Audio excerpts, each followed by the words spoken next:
नमस्कार मंडळी, स्वागत आहे तुमचं आमच्या चॅनलमध्ये। आवाज महामुंबईचा, शोध बातमीचा, कौल मनाचा। चला तर मग आमचे चॅनल लाईक करा, शेअर करा आणि सबस्क्राइब करा। धन्यवाद। 10 दिवसात ई-केवायसी करा, अन्यथा सिलेंडर दुपटी दराने करावा लागेल खरेदी। 15 ऑगस्ट आधी LPG KYC पूर्ण न केल्याने घरगुती गॅस सिलेंडरवर मोठा परिणाम होऊ शकतो। रिफिल बुकिंग अडचणीत येऊ शकते आणि काही ग्राहकांना व्यावसायिक दर लागू होण्याची शक्यता आहे।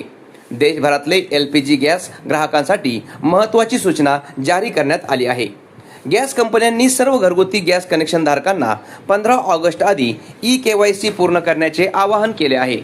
ही प्रोसेस तुम्ही वेळेत पूर्ण केली नाही तर ग्राहकांना घरगुती सिलेंडर ऐवजी व्यावसायिक दराने गॅस सिलेंडर घ्यावा लागू शकतो किंवा रिफिल बुकिंगमध्ये अडचणी येऊ शकतात।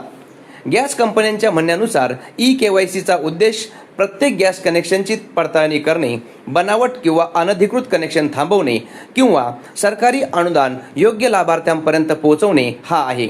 त्यामुळे सर्व वितरकांना 15 ऑगस्टपर्यंत जास्तीत जास्त ग्राहकांची ई-KYC पूर्ण करण्याचे निर्देश देण्यात आले आहेत। बऱ्याच भागामध्ये अजूनही मोठ्या संख्येने ग्राहकांनी ई-KYC केलेले नाही। त्यामुळे गॅस एजन्सीकडून फोन कॉल, SMS आणि प्रत्यक्ष संपर्क करून ग्राहकांना प्रोसेस पूर्ण करण्याचे आवाहन केले जात आहे। काही ग्राहकांच्या मोबाईलवर रिफिल बुकिंग ब्लॉक होण्यासंदर्भातील संदेशही येऊ लागल्याची माहिती समोर आली आहे। ई-KYC कशी कराल? ग्राहक आपल्या जवळच्या गॅस एजन्सीला भेट देऊन किंवा संबंधित गॅस कंपनीच्या अधिकृत ऑनलाईन सुविधेच्या मदतीने ई-KYC पूर्ण करू शकतात। त्यासाठी ग्राहकांकडे आधार कार्ड, नोंदणीकृत मोबाईल क्रमांक आणि आवश्यक ओळखपत्रांची पडताळणी केली जाते। प्रोसेस पूर्ण झाल्यावर कनेक्शनची माहिती अपडेट केली जाते।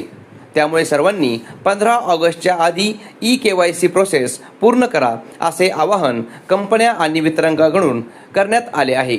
आवाज महामुंबईचा चॅनलसाठी दिलीप निकम, नवी मुंबई।